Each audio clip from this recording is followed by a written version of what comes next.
Okay, done? So then we just continue back to your notes.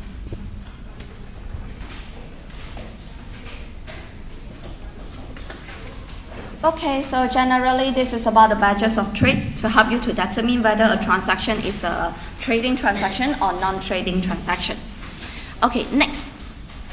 Now this chapter talk about business income, yeah? So later on, one more things we should understand is about the commencement of business. Now class, actually, of course, I think you know that what it means by commencement, the business just start up, right?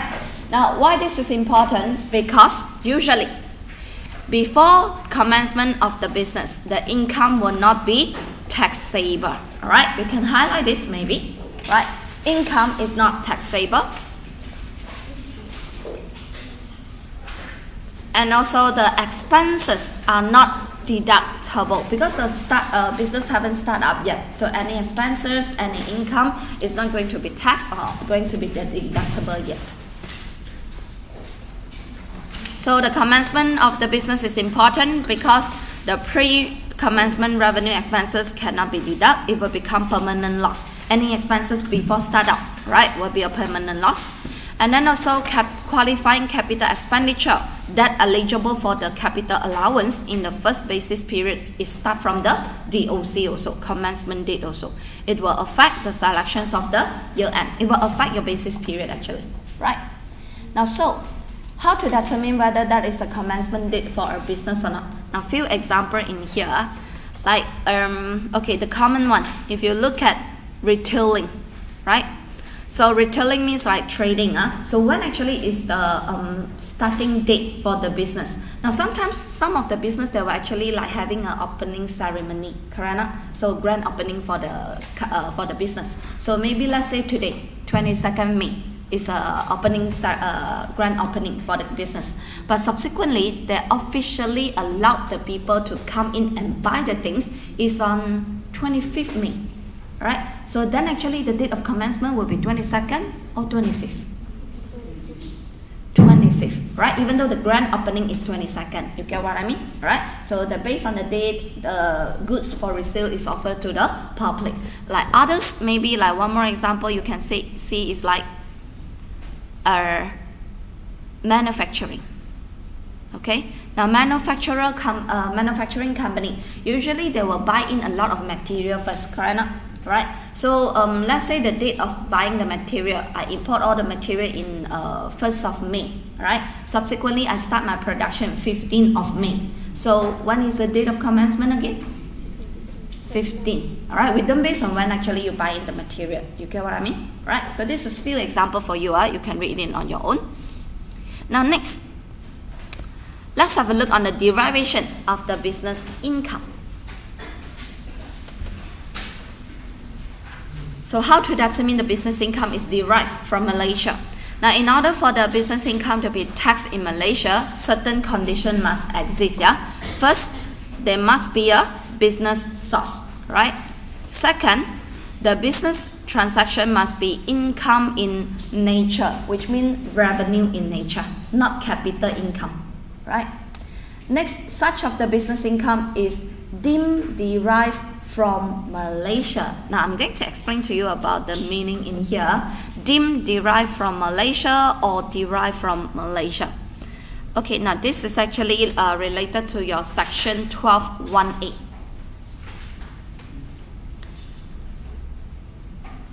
Let me just draw something for you first, alright, for your understanding.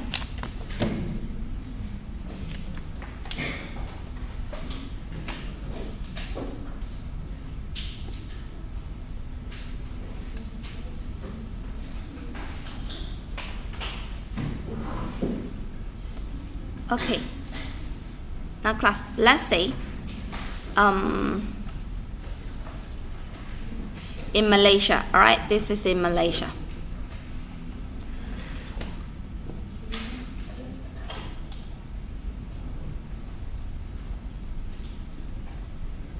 There is a company, ABC Sendirian Berhad, right? Now they're selling their goods or stock to their Malaysian customer. Okay, now so class, this I remark it as number 1. So this transaction number 1 will be the transaction that derived from Malaysia, right? Because actually it's within the Malaysia, am I right? Okay, and what if, let's say, for ABC Sendirian Berhad, they have a branch in, let's say, Japan, right? So there is a branch for ABC. Now, and usually for this ABC Sendirian Berhad, they will sell the stock to the branch, correct? Okay, then this transaction is transaction that deemed derived from Malaysia. So this one you remark as number 2. Okay? Alright, and then one more transaction. Then ABC branch, they will actually sell to their Japan customer, correct? Okay, the goods from ABC Sendirian Berhad sell to the branch, and then the branch will sell to the Japan customer, their customer. So this you remark as the transaction number 3. Okay, now by class, transaction number 3 is the transaction that attribute outside Malaysia. If you refer back to your section 12(1)(a), you can see few words in here that I mentioned just now, right? Section 12(a), yeah?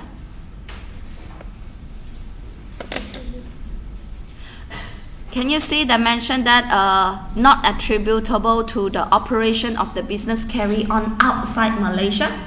Now this is actually referred to the transaction I mentioned to you in your transaction number 3. All the transaction is totally happen outside Malaysia, right? It's not within Malaysia. Okay? So that transaction not subject to income tax, Malaysian tax. Okay?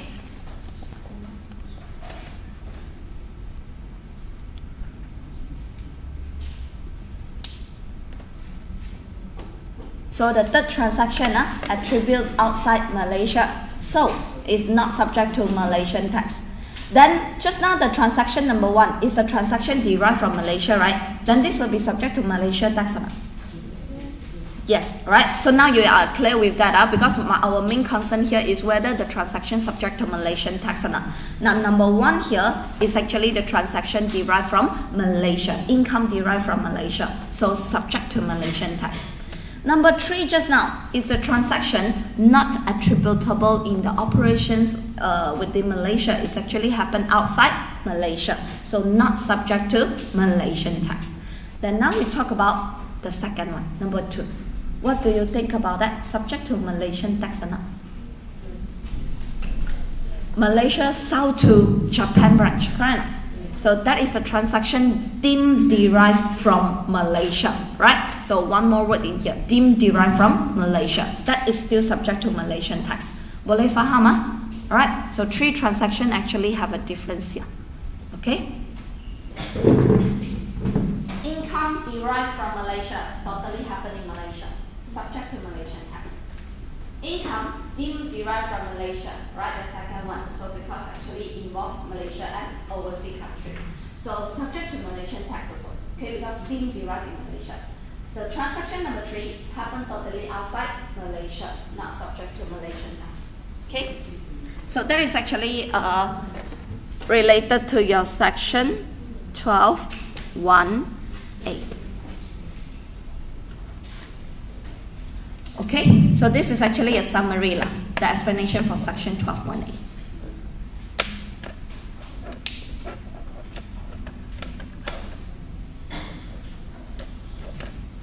You can draw this down and then you remark yourself number 1, number 2, number 3. Alright, that is the income derived from Malaysia, income deemed derived from Malaysia.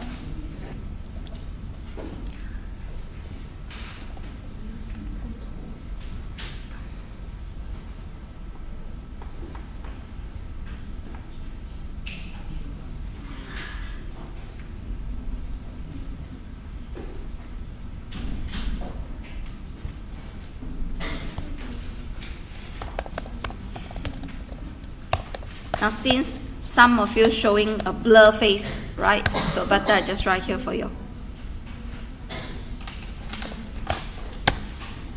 But you have to draw the things just now, yeah? Right? So this one is the transaction number 1, income derived from Malaysia.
Right, so you have to draw the things just now, then only you remark this explanation for y'all.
Alright, and then show you the things just now, right? This is for the transaction 1, 2, and 3, yeah?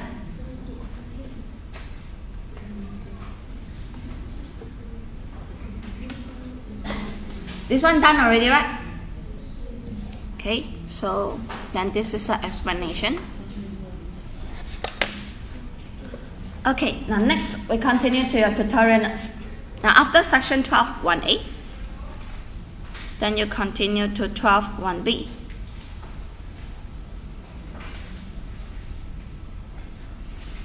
Okay, here. Now in class, actually section 12, 1B, right, will be related to the business that they actually consist of the business that related to manufacturing, growing, mining, producing, or harvesting in Malaysia. Okay, so and then let's just give you an example also.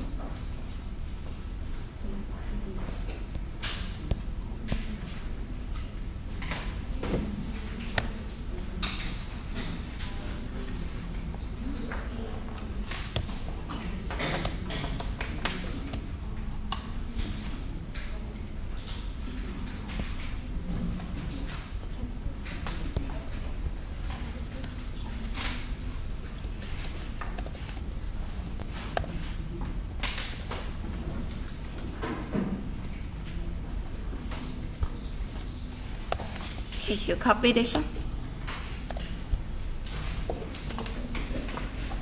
Related to manufacturing company, related to growing or harvesting company business here. So I'll give you 2 examples in here. Then later you can read on that. It's still the same thing, right? So the concern that whether the income subject to Malaysian tax or not.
Let's give you a brief explanation about that. If you look at the first example, now let's say this company, they're growing and harvest the paddy in Kedah. I think you know what is paddy, right? The rice, okay? So they grow and they harvest, and then in Kedah, subsequently they sold to Thailand. Then definitely this income will be subject to Malaysian income tax, right? Like just now the example that we mentioned, this deemed derived from Malaysia. Now, but just that, if let's say the company is actually sending their paddy to the Thailand, right? And keep in their warehouse first. Subsequently, only they sell to Thailand customer. Then actually this transaction was subject to Malaysian tax or not. Now you see, I send the stock to Thailand. Thailand keep inside the warehouse. Then from the Thailand warehouse sell to the customer. Then actually the transaction seems like actually happened in Thailand only, right? But why this one was still subject to income tax? Malaysian tax. Because why? I am not selling to the company in Thailand. I am only keeping in my Thailand warehouse. You get what I mean? No first sales transaction happened yet, okay? And then subsequently from my warehouse, I take out my stock, I sell to the Thailand customer. That is still considered as the company in Malaysia selling to Thailand customer. You get what I mean? So that's why still subject to Malaysian tax. Okay, so that is certain situations. Sometimes they will argue, alright, why this one still subject to Malaysian tax? But actually, yes, still subject to, right? Now, next transaction is related to manufacturing company. The second example given. This is a Malaysian company that sold their stock, right, their product to a US company. But you will realize that they didn't sell the finished goods to the US company, but they sell what? Work in progress only, correct or not? It's not a final product yet, right? But you sell to the US company, and US company subsequently process themselves, make it to the finished good, okay? So then this will be subject to Malaysian tax or not? Yes, still the same, right? Even though that is not the final product, right? So as long as you sell this to the US company, even though that is only a work in progress, the sales value is still subject to Malaysian tax. Okay, which means here I mentioned as export value. Okay. Alright, so these are only a few special circumstances sometimes may be facing for this few business industry. So this is related to 12.1b. And then look at section 12 sub 2. And class, I think you can highlight the two words here. Now section 12.2 is related to the dividend and interest. Right, so dividend in here, and then also interest.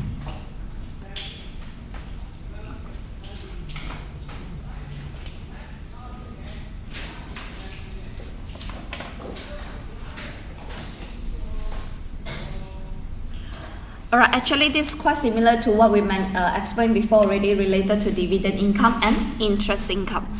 Now, where a business is actually carried on in Malaysia, and their gross income of the business is actually consists of dividend. They are mainly is earning dividend income and also the interest income. Now, the dividend or the interest shall be deemed derived from Malaysia. Now, when you see the word of deemed derived or derived from Malaysia, also subject to Malaysian tax. Okay, so this I think this one nothing special to mention about. Right, so next, continue.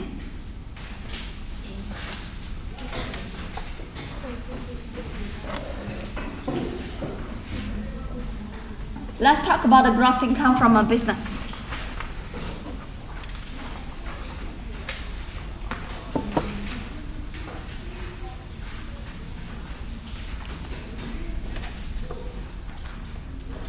Okay, highlight this word, revenue receipt.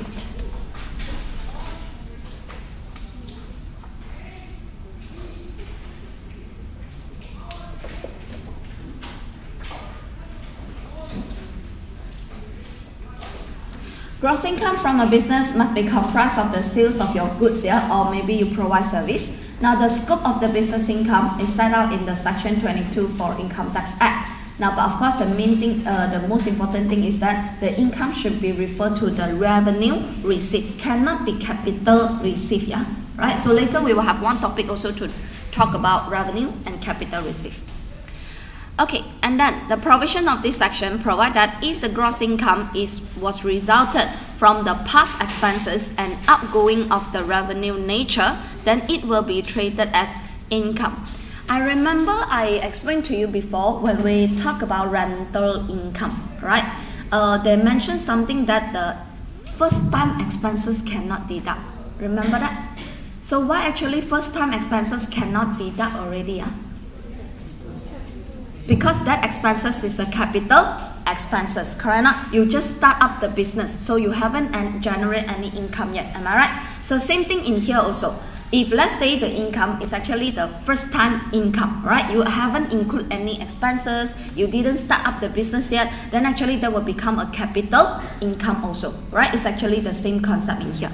That's why they say that the income must be resulted from the expenses and also the outgoing that you spent before. Okay, let's say in a business, what example of the expenses you should spend, then only you can generate income?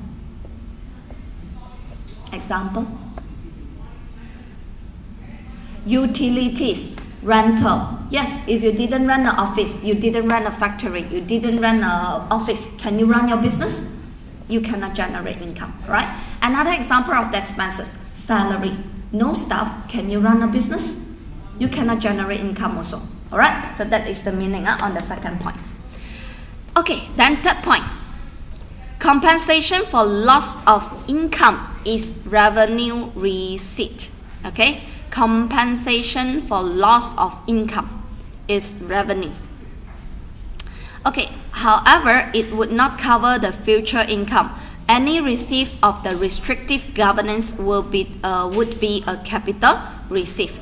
Class, I will give you an example in here. You might need to take down yourself. Now, compensation for loss of income. Okay, example is like, let's say, okay, I actually have a business, alright? So I dealing in a business with a customer. Now, and then if let's say the customer, okay, actually at first we agree already, I will sell 100 units of the stock to you, okay? But subsequently, the customer suddenly cancel order. Okay, I already reserved this 100 unit of the stock to this customer, correct? So subsequently the customer cancel, then usually we will ask the customer to give some compensation because you cancel your order, correct? So I already hold the stock for you, but you didn't take up my stock, right? So let's say the compensation pay is 10,000. So this 10,000 will be considered as revenue income because why? It's to compensate my loss of income. Alright, so this is one of the example for this revenue income. So the 10,000 I collect, right, was subject to tax. Okay, so you take down your own example. Later on, you have few more example in here also. Now another one. Now some of the income that you receive maybe is not to cover your loss of income. It's maybe for you to cover your future income. Okay. This that is a receipt of the restrictive governance. You can highlight this one. Just now, first example is compensation, right? Compensation for loss of income. Second example is on this receipt of the restrictive governance. Example. Later on, I have one example also, but let me explain to you first. Let's say in Peninsula College, now class, you know our competitor is who? For our college, all other college offer the similar program with us. It's also our competitor. Am I right? Okay, give me one example of our competitor. Inti, somewhere. Can anyone? Right? Let's say Inti. Right? Now let's say Inti come and tell Peninsula, and then they say, okay, I think you better stop your accounting program because I want to be monopoly in the Klang Valley area, right? So I want to expert in the accounting program in here. So your college don't offer accounting program anymore, alright? Only my college can offer. So Inti College come and tell Peninsula College like this. Example only, right? Okay, so then what will you think that Peninsula will do? Sue them? No lah, they come and negotiate with you only lah. Why you sue them? So what? Okay, definitely we will think that, hey, why lah? This is my business, can generate income. Why I should stop? Correct? Alright, definitely you won't agree. Correct? Then next maybe they will tell you, you stop your accounting program for 10 years. I give you 20 million. Oh, then you say okay. Alright, good. If you accept this 20 million, may I ask you that Peninsula was subject to tax or not?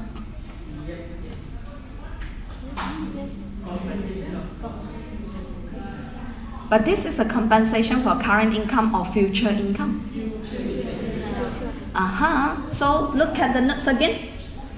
However, it will not cover the future income. In example, any receipt you collect is on certain restrictive covenants. Restrictive covenants means that they will give you restriction. This is the example. When I give you 20 millions, is it I actually impose a restriction on you? I want you to stop accounting program. You get what I mean? Right? So that's why this is actually considered as a capital income. When Peninsula collect this 20 million, that is the amount that to cover their future income. So this is capital in nature. Right? Capital income not subject to tax. Boleh faham? Okay? But of course, their class example only. Don't go out and tell that Inti College going to pay us 20 million. Right? Example only. Okay?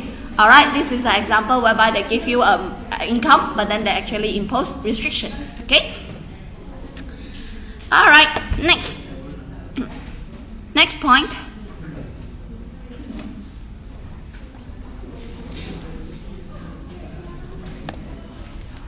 Okay, business income is assessed on accrual basis. Now, accrual basis means that like example, sales, right? You see, when we actually have a sales transaction, sometimes we will give debtor credit term, correct? So in the month of December, I sell the stock to customer A, and then I give them 30 days credit term. Means that they were going to pay in next year March, correct? But my account closing on December, let's say, okay, the sales already happened in December, but the money I collect in next year March. So when should I charge for this income for income tax purpose? Based on December or based on the March you're going to receive? December. Alright, that is why they mentioned accrual basis. It will immediately taxable. No need to wait for actual receipt. Alright, no need to wait for the actual money you collect. Alright, that is the example for sales. You see, sales actually we immediately subject to tax already. No need to wait for your debtor to pay you the money first. Okay? Similar to what you're doing in your accounting transaction, you will also record an accrual, right? Okay, even though not pay, not receive yet, you will also record it in the income statement already. Now next, any advance payment or the deposit on the service, alright, because reason, yes, they changed the law already. Now any payment you collect in advance or any deposit on the service, okay, so it's not like rental deposit, okay, it's the deposit on your service. Or maybe sometimes like when I actually accept the order from customer, 100 units of stock, but I will collect maybe 50% deposit from them first, example, right? So this deposit will be subject to tax already. Okay, so now will be treated as a business income at the time of receipt. Now this one, whenever you collect it, then subject to tax, right? Now maybe in the future when you have a refund, okay, let's say you refund back the money to your customer because of certain special issue. So then the refund will be considered as business deduction. Okay, so advance payment collect, deposit on the service collected, immediately chargeable to tax. Now class, so far we are still talking about whether those income subject to tax or not, right? Now next part, let's talk about capital and revenue received. Now few more examples I will give to you later.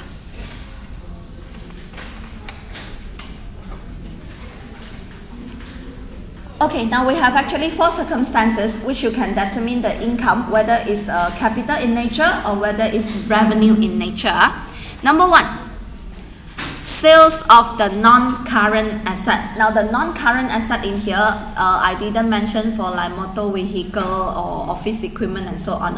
This non-current asset, I'm talking about like example, patents, copyright, okay, trademarks, example, license, okay. Alright, sometimes a company might be actually selling, okay, this kind of the non-current asset, their license, their copyright and so on. Now whether all those the income is considered capital income or revenue income, because capital income not subject to tax, but revenue income subject to tax, okay. Give you an example. Now how to determine whether capital or revenue in nature. You look at the, after these four circumstances, can you see down there, I give you an example. Okay, and you continue again, not this example yet. Okay, you look at the second example given. Read the example first, then only you look at the solution.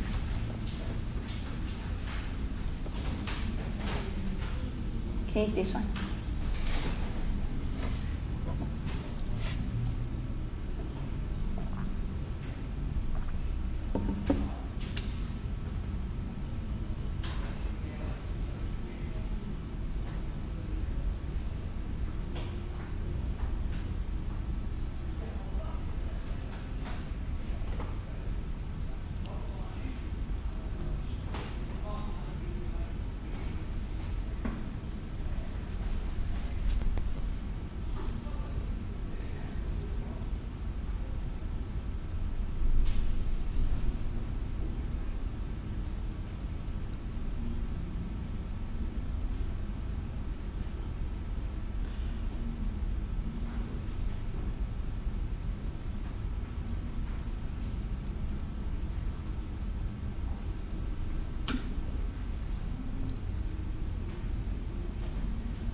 So now class, this situation is what?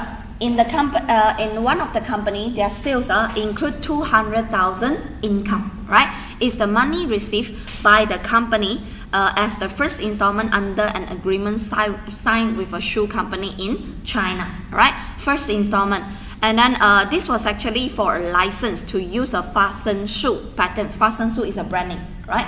So to use the fashion shoe patents, designs, and also the know-how in consideration of 1 million, which means this company selling their patents of the fashion shoe, right? Maybe some of the company, when they actually create a product, they have their own secret ingredient, or maybe certain like techniques and so on, right? So this is their secret. Now when some other company, they want to actually get all these things, they need to pay you some money, or else you can sue them for using your patents, correct?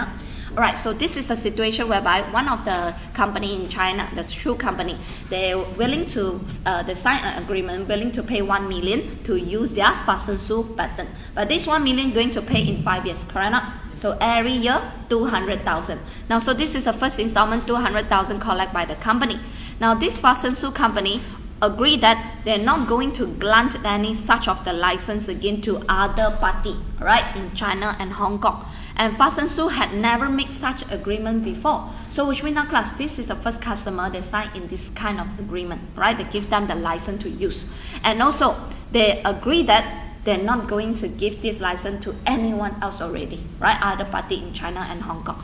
Now class, refer back to the notes in the first circumstances, okay? Now when this situation is whereby they're selling the license, correct? So it's a sales of the non-current asset. Now but if let's say you will lose your whole asset already, that is considered capital income, right? The income that you receive. But if let's say you didn't lose your asset, but just that is dealing in the technical fund, then it will become a revenue in nature, right? So if you refer back to the example just now, actually this company will lose on this asset already, am I right? Because actually they say that they cannot grant this license to any other party already, am I right? So they have no more control on the license, okay? So this license can be only used by the shoe company in China, okay? So this is actually dealing in the situation whereby the loss of the asset. Or example, another situation, if let's say the company granted this license to this China company already. Subsequently, I can also issue this license to anyone else. Then this is not loss of asset. You get what I mean? The asset still with them. They can sell to anyone else. That will be revenue in nature. But this situation is capital in nature. So you see the solution. The sum of the 1 million now will be constituted as a capital received. Why? Because with regard to the China and Hong Kong market, Fasensu has parted with a capital asset for a purchase price. Now, the fact that the consideration is payable in installment does not alter the character of the receipt. So actually, installment is not our main concern, right? The main concern is that Fasensu already part with the capital asset, loss of their asset already in the China and Hong Kong market, right? Because they cannot grant this asset to anyone else. Okay, so this asset is no, you can say that it not belongs to them anymore because they already collect the money. Okay, right. So this is capital in nature. But another situation like just now I mentioned, if the license is still with you, you can grant it to anyone else. That would be revenue in nature. Okay. Now second situation is the destruction of the profit-making apparatus. This is referred to contract. Okay. Some of the company, they will actually sign a contract with a customer for their business. Now, if the contract terminated, sometimes you will receive compensation because the breach of contract. Okay, so how to determine the compensation collect from the contract is capital or revenue income? It will depends on how many contract they have. If there is only one contract, customer breach of contract, and you collect compensation, then this is capital income. Alright. Now, but if the company have many contract with the customer, but one of the contract breach, the customer breach already, and then they give you a compensation, then that income will be revenue income, right? So look at the example after the fourth circumstances.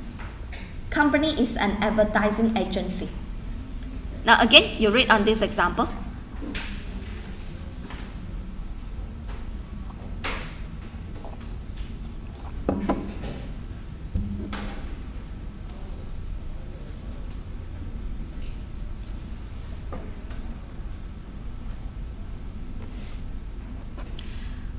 During the year, one of his many clients, a fast food company, terminated the contract, which was to expire in the year 2018. So terminate earlier. So then this company named Adcom, right? It's an advertising agency. So Adcom received 200,000 as a compensation for breach of contract. So, but this is capital or revenue? Where is the keyword to show you that it's revenue in nature? Yes, this is not only one contract the advertising company signed with the clients, correct or not? Actually, they sign many other contract also with other customer, right, with other clients. But this is only one of the contract breach, right, by the customer. So that's why this will be considered as a trading receipt. So you can see the solution dimension, trading receipt, which means revenue receipt. Okay, highlight the word of trading receipt. As it is in respect of one of the many commercial contract. It's not only one contract. Now next, number 3. Okay, refer back to the circumstances just now on number 3. Okay, now class, number 3 and number 4 is similar to the example that I mentioned to you just now. Okay, any payments that you receive to cover your loss of profit, your loss of income, that will be revenue in nature. The example already given here. Now let's say class, a company buy insurance, okay? So and then the insurance is to purchase on their stock. Anything happen to the stock, they can claim back some claim, right, from insurance. So let's say fire happened, all the stock gone already, stock loss. And then the company will receive an insurance claim for the loss to from the company, right, to reduce the losses. Okay, and if to cover your loss of income, then this will be revenue in nature. Okay, and another example, remember the Inti example just now? So that is the example I show you. When this is the situation whereby the income you receive, they actually impose to you on certain restriction. Restriction means some condition you need to fulfill, right? I have a condition for you, then only I give you this money. Okay, so then this will be under a capital income. Okay, not subject to tax, yeah? Not subject to income tax. So this is the example just now. Let's say Inti College pay ALC 2 million to stop the diploma program. Example. It's the same thing like what I mentioned just now. Huh? Okay, now class, after that, let's try a question. If you turn to your page 29.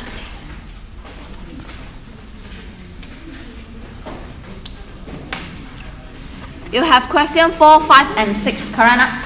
Okay, now class, question 4. Try first.